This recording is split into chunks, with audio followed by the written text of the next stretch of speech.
अस्सलाम वालेकुम and hello everyone. मैं हूं रिजवान कियानी। कैसे हैं आप सब लोग? एक बहुत बड़ा मसला जो कि दुनिया के तमाम मसाइल से ज़्यादा बड़ा मसला है और उससे बड़ा मसला कोई नहीं है, इवन के कोरोना भी, और वो है बाबों का मसला। ये तहरीर मुझे कुछ महीने पहले मिली थी। हमेशा की तरह इसको महफूज कर लिया ताकि बाद में इसे पढ़ के आप सबको महजूज किया जाए। तो तहरीर कुछ ऐसे है कि अब्दुल मनान एक टेक्नीशियन था। ये एक मुतवसत दर्जे का खुशहाल इंसान था। उसकी शादी अवाइल जवानी में ही हो गई थी।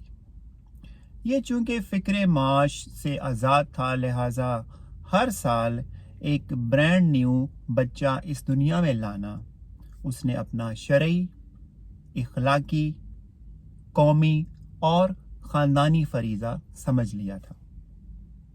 अब्दुल मनान की ज़िंदगी एक खुशगवार मामूल के मुताबिक गुजरती रही। ये अपने बच्चों और बीवी से बड़ी मोहब्बत करता था। ये उनकी हर ज़रूरत का ख्याल रखता था। ये एक खुश मिजाज और जौली तबीयत का इंसान था।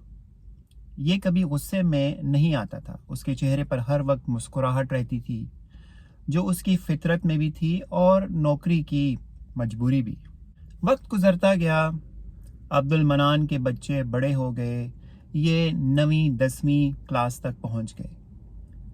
ये चूंकि कम उम्री में ही शादी कर चुका था, लिहाजा उसकी उम्र भी खेलने खाने की थी।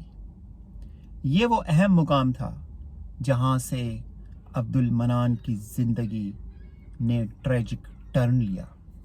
वो ये, जब भी अपनी बीवी के पास बैठता या जब भी उससे कोई रूमानवी छेड़छाड़ करता, उसकी जोजा उसे डांट देती या उसे शट अप कह देती या उसे कहती कि हया करो, बच्चे वड्डे हो गए, तुहानू अपने ही शौक चढ़े रहंदे ने।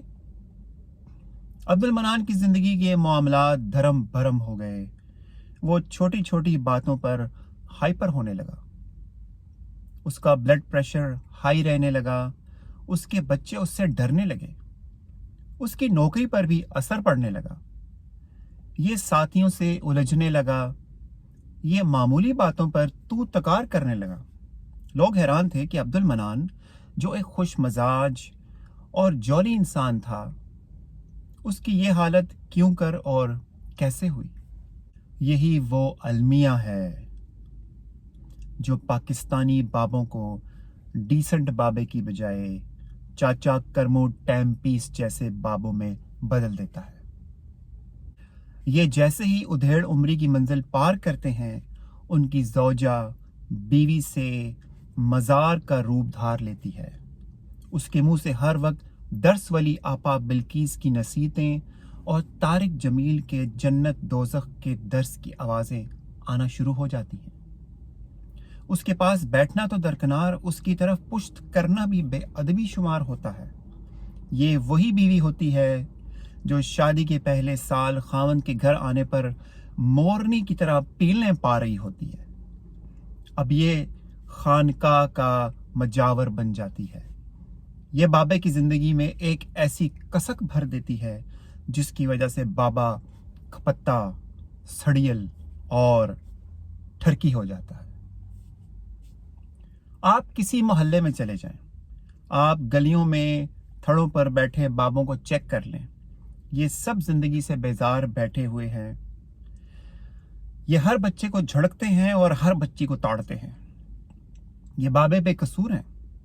उनकी माइयों ने उनका ये हाल किया है। आप दुबई चले जाएं, आप बैंकॉक चले जाएं, आप मलेशिया चले जाएं, आप हैरान रह जाएंगे। आप देखेंगे कि गोरे माइयां बाबे कैसे हाथों में हाथ डाले सैरें करते हैं। ये सरेआम इजहार मोहब्बत भी करते हैं। ये एक दूसरे की बाहों में बाहें डालकर आशिकी 2 जैसे सीन भी बनाते हैं। जबकि पाकिस्तानी बाबों को ये मौका तन्हाई में भी नहीं मिलता। उनकी आखिरी उम्र एतकाफ में ही गुजर जाती है। जब तक, मैं कहता हूं जब तक हम बाबों के मसाइल को समझेंगे नहीं, तब तक हम उनको हल करने के लिए उनकी माइयों को कन्विंस नहीं करेंगे। बजट का खसारा हो या लोड शेडिंग, ड्रोन हमले हों या केबल पर इंडियन चैनल्स, अमन व अमान का मसला हो या परवेज खटक की सेहत, आयला मलिक की दूसरी शादी हो या शहबाज शरीफ की चौथी या पांचवीं या छठी या सातवीं, पाकिस्तान का कोई मसला हल नहीं हो सकता, क्योंकि बाबे अपने अपने प्रोफेशन में माहिर होते हैं, लेकिन उनकी माइयों की बेइतनाई उन्हें हर चीज से मुतनफर करके सड़ियल और कूड़ा कर देती है।